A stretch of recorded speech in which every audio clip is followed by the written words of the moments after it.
what happens is when you're trained as a chemical engineer, you look at everything from a process standpoint. It's very process oriented. And if you can establish a process that can be repeated, then you can take your mind off something that's up and running and move on to the next problem, fix that one, just establish a process for that, and on and on. People don't understand how they look from the outside in. They are working, their business, they are on it, inside the business, great. But they forget to consider what does it look like from the outside, because that affects a lot of what they're able to do. And so that's how we got into this kind of approach to say, hey, don't forget to look on the outside in and see how you look, make sure those things are all cleaned up as well.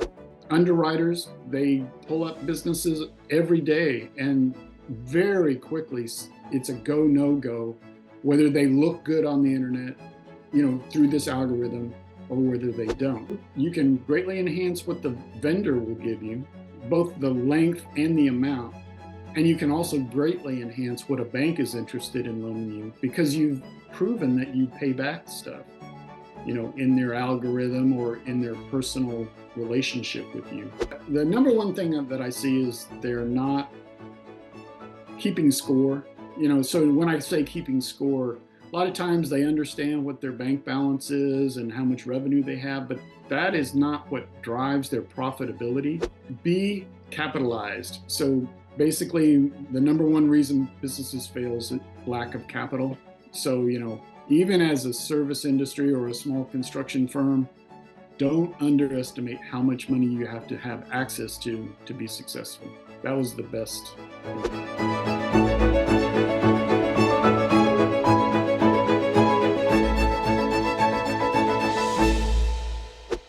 Welcome to the next episode of the Construction MF'ers podcast. My name is Scott Peper. I am the founder and CEO of Mobilization Funding. And today I am excited to have a guest here with me, Thomas Gilman from Driving Business Growth. He is the owner of the company, and he has taken his skills and expertise and the knowledge he learned in 20 years, even as a chemical engineer, to figure out how to best help businesses organize themselves, understand where they're sitting at, understand where they want to go, and help build them processes and systems to get there. Thomas, welcome. Hey, thanks for having me. It's great to be here. No, I really appreciate you writing that intro for me so I could actually get it out. No, just kidding. Yeah, the check's in the mail on that. So. Yeah, no doubt. But dude, I think it's fascinating. You a chemical engineer by training, that's not an easy field. It's something people usually determine they would want to be before they go down that path. Yeah. And usually when you go down that path, very few probably leave the path and get into different things, let alone business and the application of all the different things and tools you do, which we're going to get into. But maybe touch on that real quick. Just talk about your background. I love that. Yeah. So I was, in high school, I was good at physics and math, enjoyed it. And then I went, okay, what field uses those, pays a lot, and is almost certain to get a job? Chemical engineering, of course. And so it was hard. The hardest thing I've ever done, even after school. And when I graduated with that, I got out into the, big corporations, and I had no idea how a business was run. So I went and got an MBA at night while I was working. And that combination of being an MBA and a chemical engineer gave me a larger view of how to solve problems from the engineering standpoint, but also how things are run, processes, what's needed, what's good business decision-making and what's not. And so that's kind of how I got to where I am. And it's kind of a weird background, but I think it really helps me in what I'm doing now. Well, I think it's interesting because you touched on exactly where I was thinking, going in the sciences, they're very systematic, they're very organized, there's a process you follow. I mean, you're not going to get something done or accomplished, whether you're sending a rocket to the moon and you're in, robotic science, or whether you're building something from scratch with a new liquid form or what. It's very systematic, the ingredients, the steps you take in the process. You being able to take that knowledge and foundation and expand that into business is really a superpower in many ways. How did you come about that? Like, how did you put those pieces together? Yeah. So what happens is when you're trained as a chemical engineer, you look at everything from a process standpoint. It's very process oriented, and if you can establish a process that can be repeated, then you can take your mind off something that's up and running and move on to the next problem, fix that one, just establish a process for that, and on and on. And it lets you cover more ground because you've got things in place that are systematic rather than, you know, going everywhere, every which way, trying to fix problems ad hoc. You just establish processes that fix them systematically. So, yeah. So what's the one system that you seem to find in businesses that are the most broken or the most needing fixing or paying attention to? Yeah. And the reason that I do what I do is people don't understand how they look from the outside in. They are working, their business, they are on it, inside the business, great. But they forget to consider what does it look like from the outside, because that affects a lot of what they're able to do. And so that's how we got into this kind of approach to say, hey, don't forget to look on the outside in and see how you look, make sure those things are all cleaned up as well. So you have a unique process, and I love the value proposition you bring. You offer this tool that allows someone to engage with you in a way to figure out things about their business using their information, their questions, their answer in a process that then spits out a set of information and data to you to help them go review with them. And then at that point, they can decide how they want to address it with you, without you, however they want to look at it. And I love that you offer that value first proposition. So talk about that. What is that scan, if you will, or that methodology that you guys use, and how does someone plug into it? Right. And when I got out of the corporate world 4 years ago, I was calling on people, trying to establish business relationships, trying to figure out how I could help them best. And what I came upon is a method where I can introduce myself, learn what they do, and they learn what I do. And then very quickly, in less than 5 minutes, they can just put in a little bit of high end information, not very, intrusive. And in a couple of days, it comes back with how the internet looks at their company, how banks, see their company, how, vendors that might want to work with them view their company, or people that might want to buy their business. And it's a lot of value, and quick and easy, free. And whether they get all this information, and it has four aspects to it. One is based on how you filled out this 5-minute form, who would like to lend you money, and what kinds of loans would they be? And if you're interested in getting quick money, this is in the 25,000 to 250,000 range, loans that are in the near term, then yeah, we can do that right from the software. But it also comes back with compliance issues. Maybe there's something that is a little off in how your business looks to the internet, and that can affect you. That can affect who's wanting to work with you if it looks like there's fraud or other things going on with your business.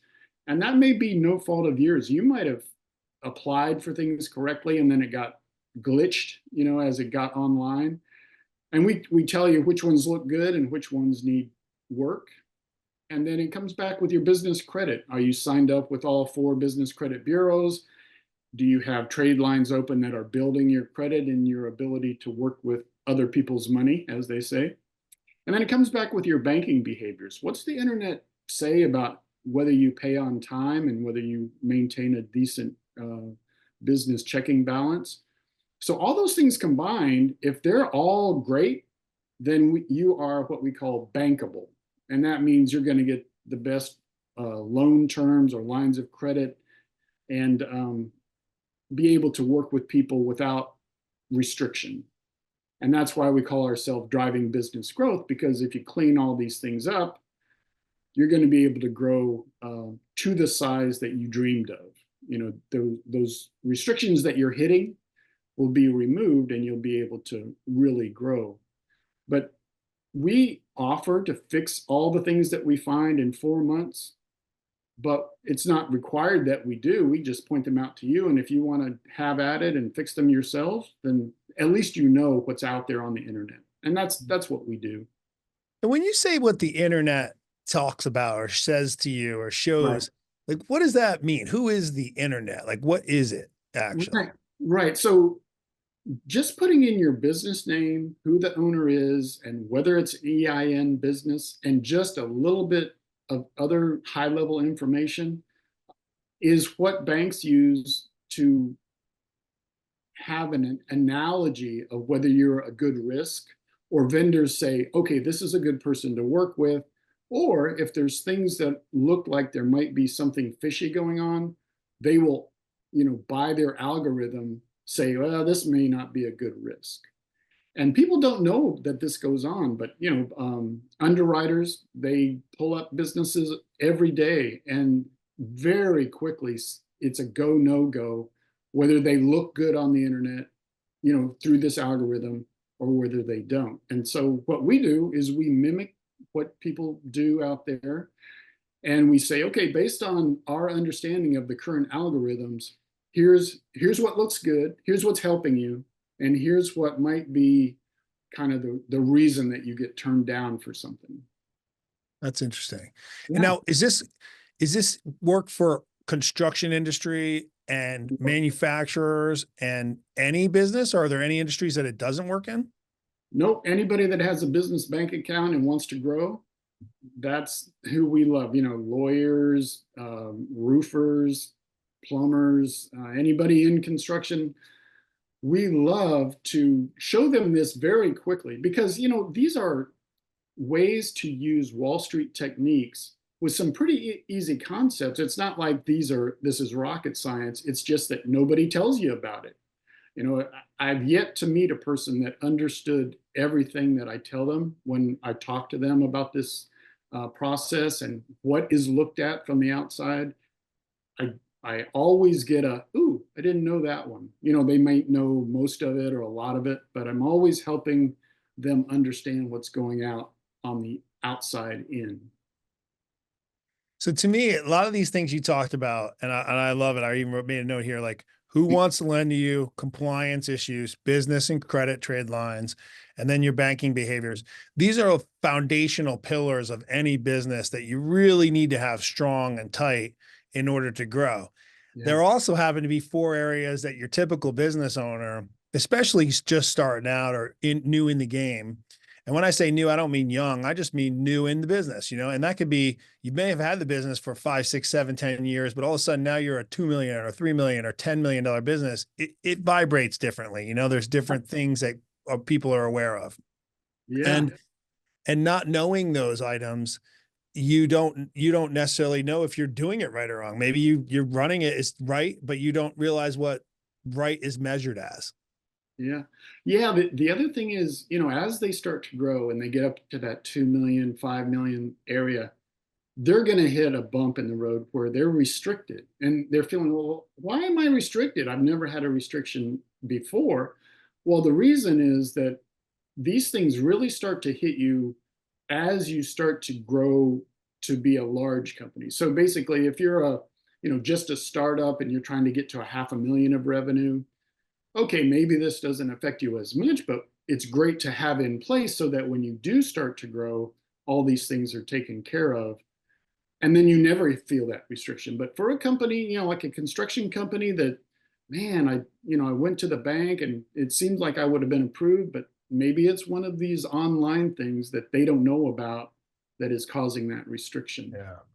So Thomas, what are the one or two things that you see are most common mistakes, or, maybe they're not even mistakes. They're just something people over the business owners overlook Yeah. There's about that really 20. impact, that are negatively impacting actually. Yeah. And I'm going to go through the things that we scanned for. So in the compliance area, there are some things that are, pretty straightforward. Like you want to have the same business address and for the IRS and the Secretary of State where you got your LLC or C Corp or S Corp. And you want to have that same address on your website, because if you don't, it's going to throw a fraud flag. And banks and everybody want to stay, they don't want to ask why that's different. They just are going to say, okay, we're going to pass on this one. So when compliance issues like that are not in place, then you get hesitation from the other side. One that doesn't make sense to me, but just is are you signed up with online 411, which nobody uses anymore? Nobody uses, but it's still part of the algorithm. And so we don't ask why, we just say you've either signed up successfully for it or you haven't. So those are the compliance issues. I mean, I've never even heard of that.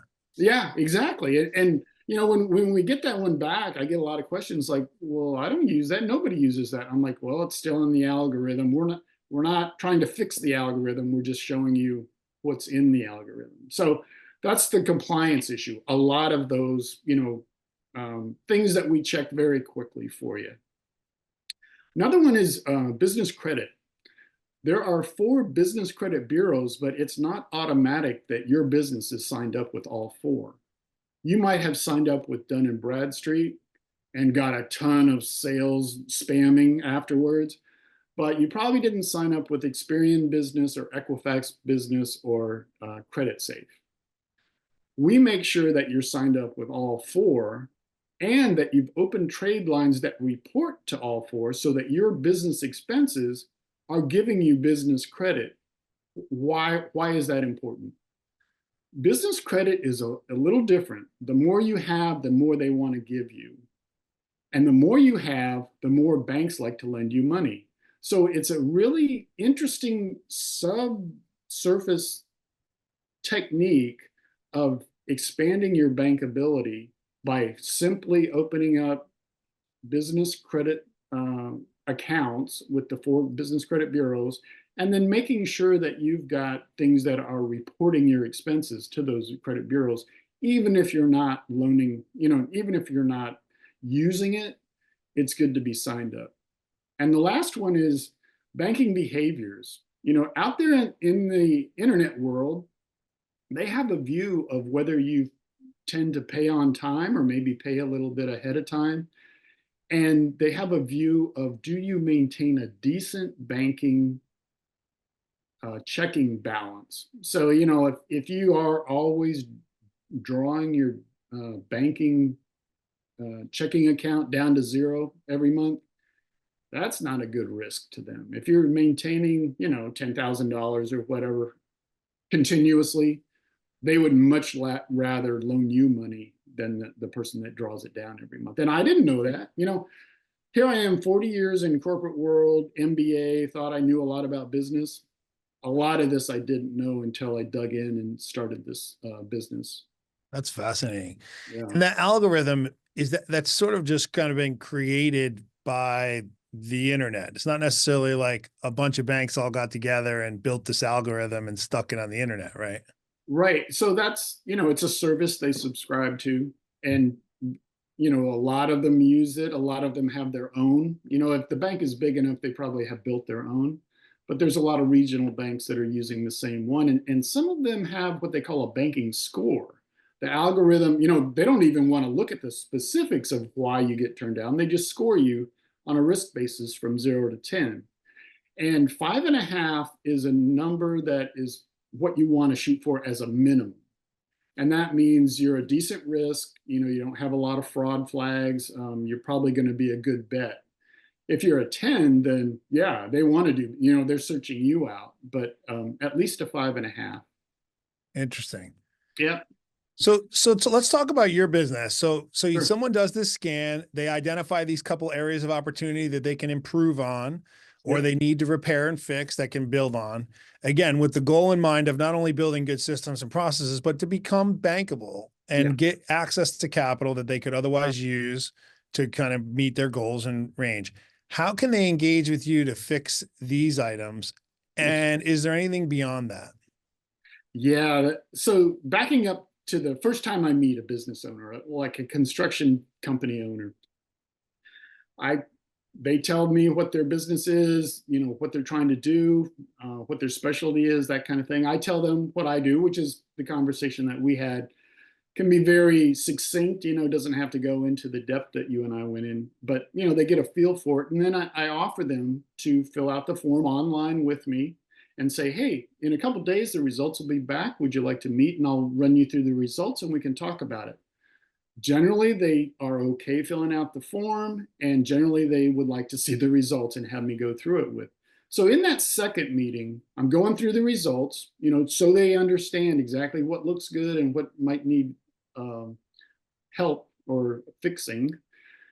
And I offer to fix it for them and our price is $29.97, just under $3,000, and we will have it all fixed in 4 months, 6 months at the most.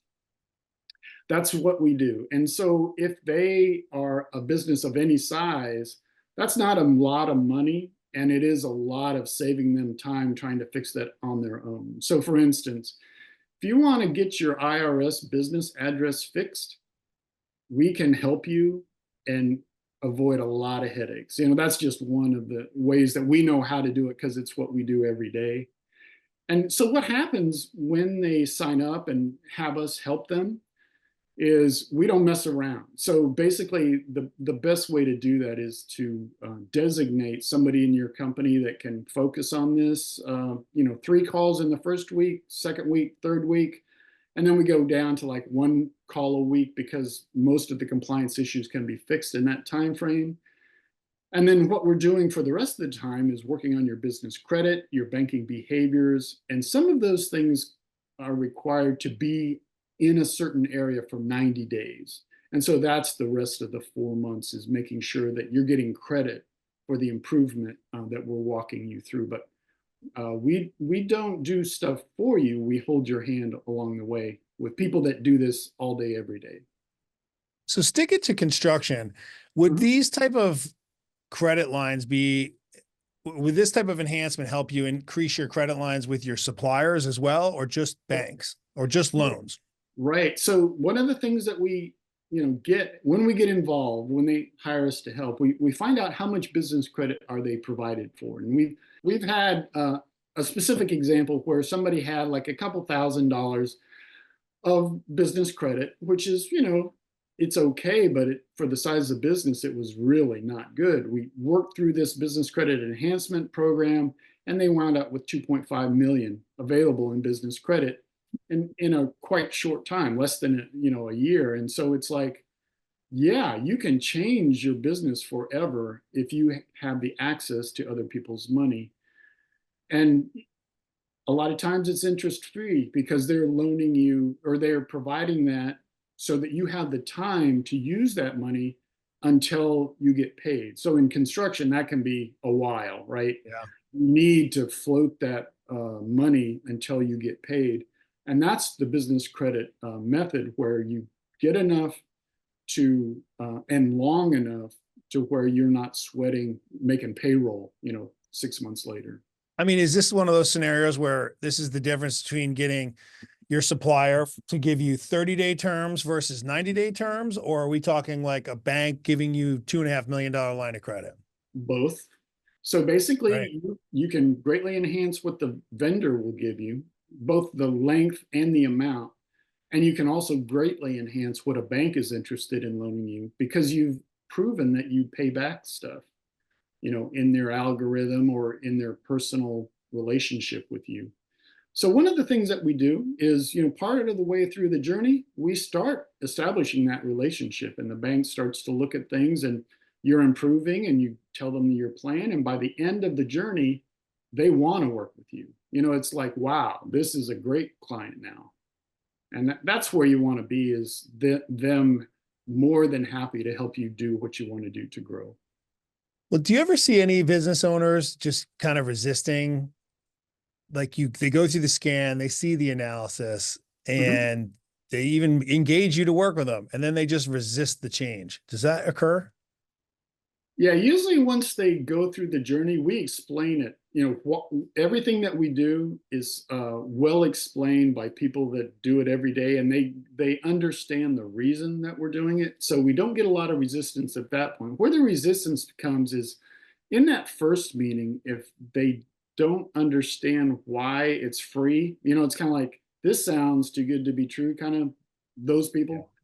So my job is to establish a rapport to where they trust me just enough to take the scan. And once they take the scan and they get the value of showing what it is, now they trust me a little more. Okay, he's not asking me to pay for anything. I'm genuinely happy to show them this and tell them all I know about everything I've learned, because I sure wish somebody had done it for me.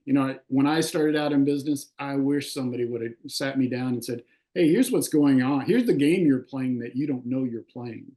Yeah, it's so true. I mean, Yeah. there's so many games going on that you don't necessarily know is being played.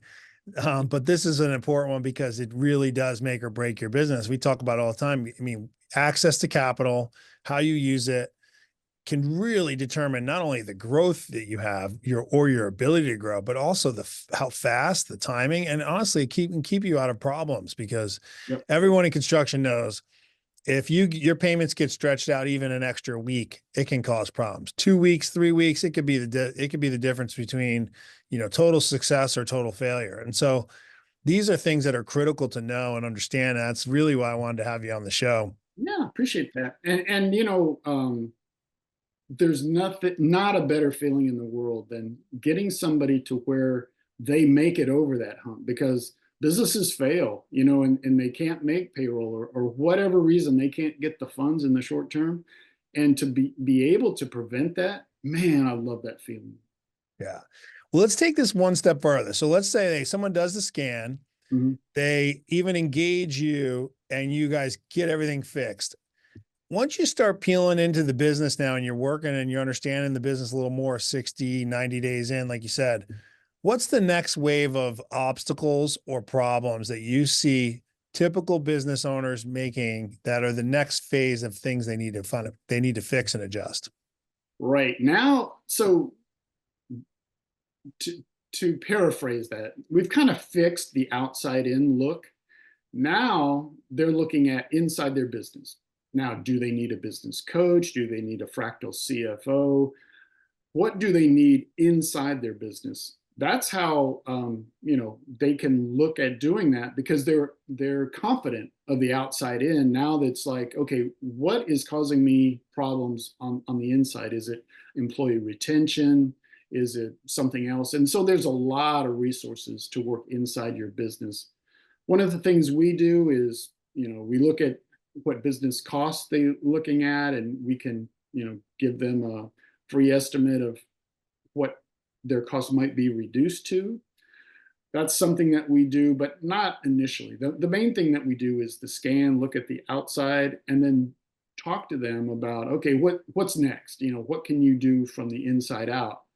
And a lot of times that's, meeting with somebody that, like, we suggest to them or you suggest to them. And then the other thing is, a lot of times people will be wondering, okay, I'd really like to sell my business in, 3 to 5 years.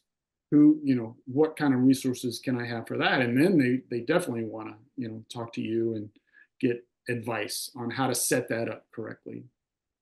So inside the business, is there one or two things that you see common business owners that make them mistake on, or they're not doing, that if they were listening to this, they'd say, oh, these are two things to be paying attention to inside your business that most are not, or this is a common cause of hurdles or obstacles or pain points?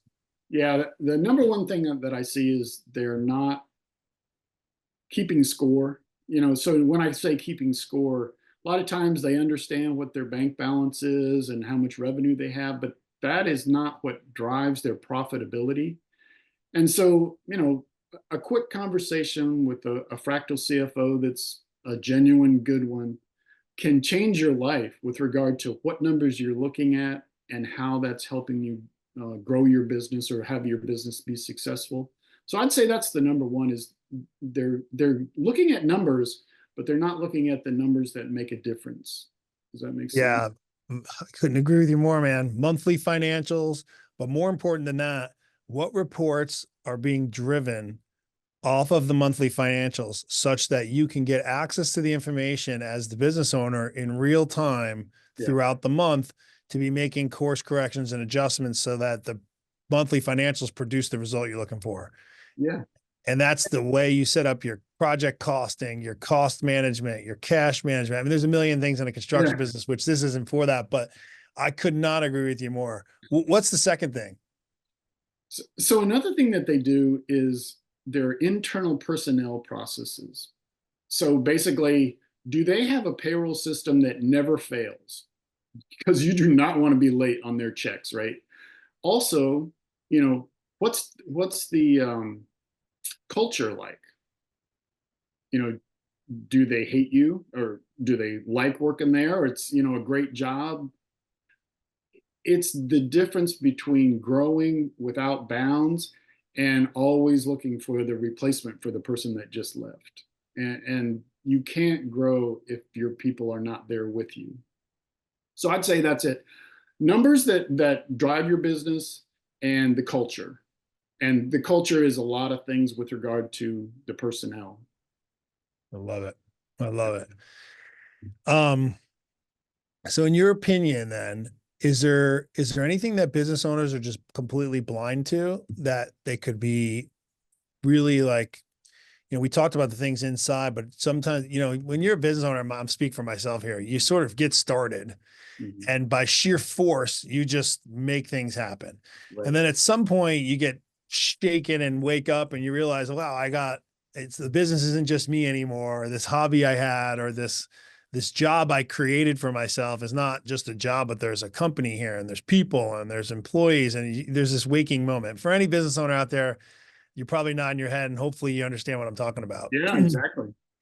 Yeah, we What all is that next thing that they're just not aware of all of a sudden that is like that next missing piece where like if you just can connect these two dots that help you lead into these other things that we were going on, but maybe there's one big thing that sort of bleeds into this.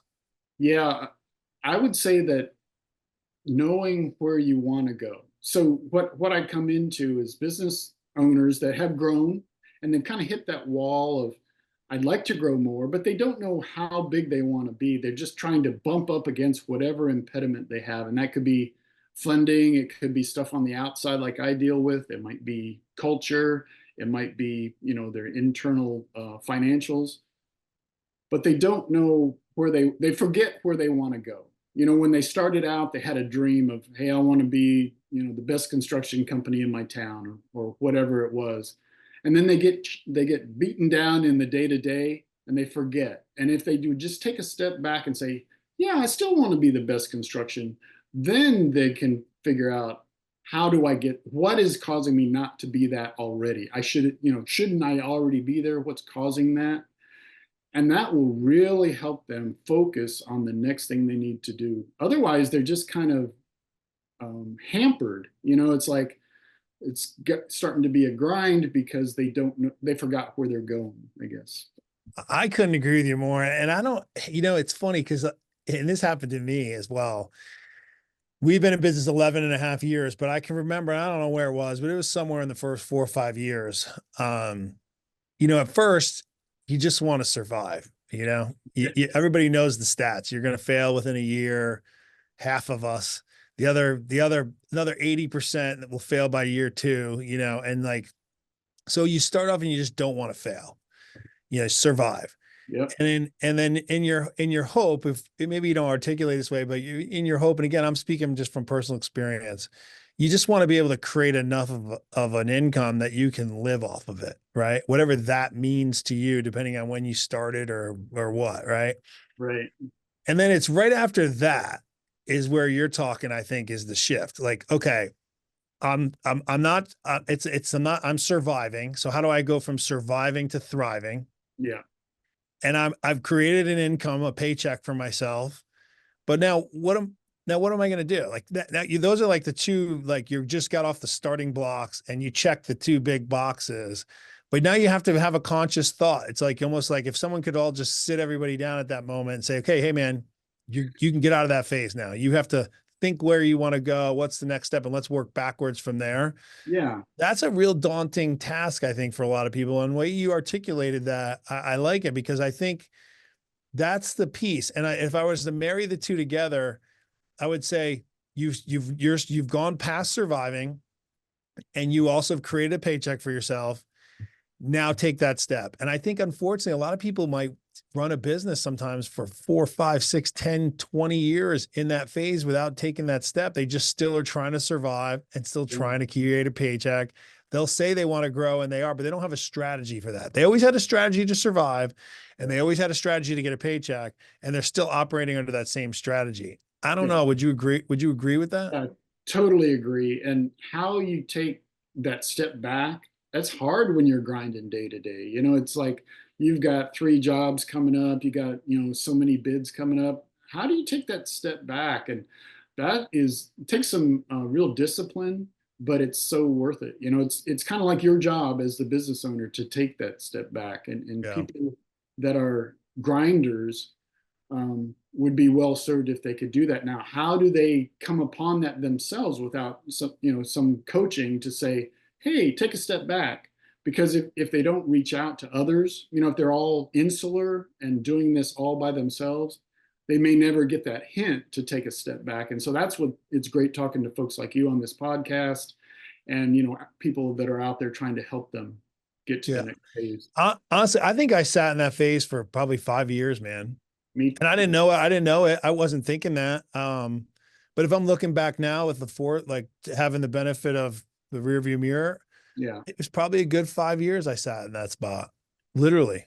Yeah. And it really was a business coach, or a mentor, whoever, for me happened to be a little of both, but mentors and a business coach that really helped, like, and they didn't sit me down and have the conversation, but they sat you down and forced you to do certain things that ultimately pushed you to do that. And then it put a structure around, I want to grow, I put a Yeah. structure around, I want to be successful. And you redefined a success, and then you go through that exercise.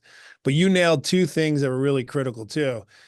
Um, your internal people processes, which Yeah. is your culture and your people and your processes. Those things are critical. And that's that phase where you start to pay attention to those, really important. And keeping score, what financial reports are you looking at? And are you actually doing monthly financials to see how you're doing on a monthly basis? Quarterly is good, but it's not sufficient, in my opinion, for doing anything that it's not sufficient enough to accomplish any real goal that you want to accomplish if you're looking at it quarterly. Yeah, certainly in construction, it's week to week. Definitely. So if your accounts receivable, aging or how they're coming in gets out of whack, man, it can cause a big problem in just a few weeks. So yeah, just stay on top. Have your reporting systems be automatic for you. So you pull it up, okay, I'm good, move on. But setting up those systems, you could use a little help usually, Yeah, I couldn't agree more. That's a whole talent itself that's just not Yeah. typically married to a typical business owner or a typical business owner in construction. And I think one of the things construction folks listen to this need to understand is construction's a very complex, complicated business. It is not a normal, easy something. People say, oh, restaurants are hard. And it is. You have inventory, you have food management, you have labor cost.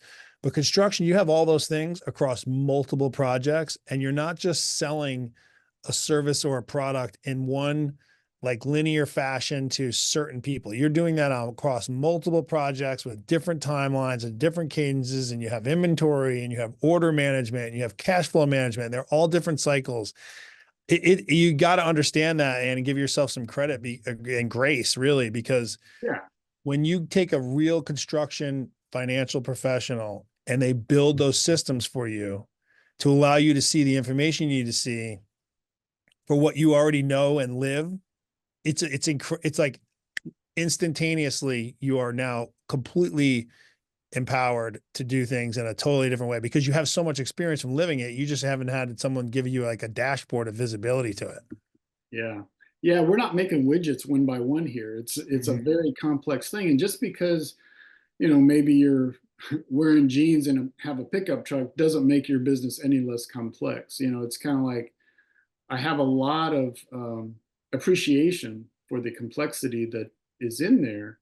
And, I love helping people from the outside in, but there's so much to do, on the inside that there's a lot of people to help, and you got to get people that are good. There's a lot of people, there's a lot of people out there that are just selling you stuff that aren't that great. So I'd say another piece of advice is get good people to help you. There are really great people out there, but just kind of some of them aren't so great, and quite frankly, so it makes a difference who you get to No, help. 100%. I couldn't agree with you more. Thomas, let me ask you three quick little lightning round questions we come Oh, up and with, lightning business round. related. All right. What's the best advice you've ever received for business?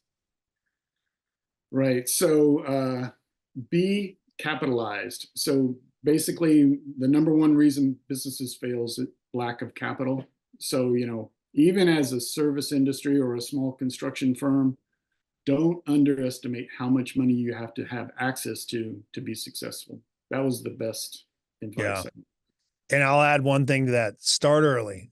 Start building those relationships long before you actually need the capital. Yeah, yeah, good one. What's your favorite business related book?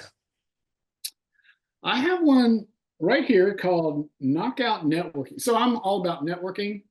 This Michael Goldberg has a really cool way of looking at it. He's a boxer, so there's a lot of boxing analogies, and so that's the one that has really helped me recently. And networking is not just construction people talking to construction people. It's construction people talking to bankers, folks like you and me that can help them in other ways. So networking is, in a broader term, people you need to help grow your business or have your business be successful. All that is Yeah. networking. Not networking for the front end, top line new customer. It's No, networking the whole business and all relationships. I get it. That's great advice. that is the one thing I was terrible at when I got out of corporate world, because we network inside the corporation. It's one thing. Oh my gosh, the learning curve. And so anything that I can help to get me to improve networking, I really appreciate a business book like that. Yeah, and it's hard to know. It's hard to know that. It's not something everyone knows networking because you think of marketing and networking at conferences to get new customers, but Yeah. even networking your peer groups, having a great peer that you can work with, that you can refer business to when you're overloaded, or you can call when you need a hand or help, like, Yeah. and reciprocating that is huge value. Yeah. Not everybody is your competition, and not all your competition is your competition all the time. Yeah. Think of a construction firm that is not well networked and one that comes into a supply shortage but is well networked. The well networked one is going to do better. They'll Yeah, have other suppliers available to them. I couldn't agree with you more. What's the most underrated skill in the industry, you think? I would say the ability to change directions. So, a lot of us, every problem, because we are a hammer, every problem looks like a nail. The ability to realize that that is not a nail, that's a screw. I need a screwdriver. That that flexibility, I guess, is what I would call it. That's really valuable. At least it has been in my experience. Yeah, and that usually sits right on top of the humble tree. Yeah, Yes. which is hard. That's a hard one. That's Yeah. we all have a healthy ego, especially business owners. You got to force your way through nature. That's one of those things where that's a pivot. Right. Not everything you need to be you can force. Some things are nuance, and you got to have the humility to be able to look at it clearly. Yeah, what keeps me humble is trying to maintain a giver attitude. So basically, when I'm trying to help businesses, I do not look at what I'm getting back. I always try to give, and then stuff will come back eventually. But it keeps me humble, because if I find myself trying to sell somebody, hard sell, I'm like, oh, that's not me. I want to help them and then see what happens. That's my approach. Yeah, I couldn't agree with you more. For someone that started off in timeshare sales, which is the opposite of what you just Yikes! described, Oh my God. I can tell you that there's a distinct feeling between just forcing sales and taking the approach of like, let me just pour as much value as I can and just watch the world work itself Yeah. back around. It takes a lot longer, but it's so much more rewarding and more Yeah. fun and worth it. Yeah, no Yeah, doubt. more fun. All right. Well, Thomas, man, I love this. I think you've poured a lot of great value information. How can someone find you in the best possible way if they wanted to take this scan, go through the process, and even if they wanted to engage with you to help them? Yeah, so I'm on LinkedIn, so Thomas Gilman, 1L. I got a website, drivingbusinessgrowthllc.com. And both of those have the ability to get an appointment on my schedule because I'm all about meeting as many people as I can help as possible. And so, you can, Scott could get you in touch with me if Yeah. neither of Reach out those. to us, DM me. I could definitely get you in touch with you. Yeah, exactly. So I guess the main thing is I don't take a lot of people's time. It's not a 45-minute PowerPoint problem. It's like a 15, 30-minute conversation. How can I help you? Tell me about your business a little bit. Because I know we're all busy, and I work to make sure that it's very efficient use of everybody's time. I love it. Yeah. Well, man, Thomas, thanks for joining me today. I really appreciate you being willing to come on and share your information and knowledge. Sure. And I think we've dropped some really good nuggets here with some places people can focus on to just make a little bit of improvement piece by piece, day by day. And then you got great solutions if somebody wants a little bit more of an overhaul and some more help. So thank you very much, man. All right. Thanks. It was my pleasure. Well, everybody, if you please would jump on LinkedIn, YouTube, give us a share or a like and subscribe. If you felt this information was really helpful and valuable and you took anything from it, please pass it on and share it to a friend. In the meantime, you all have a great week and God bless you. Take care.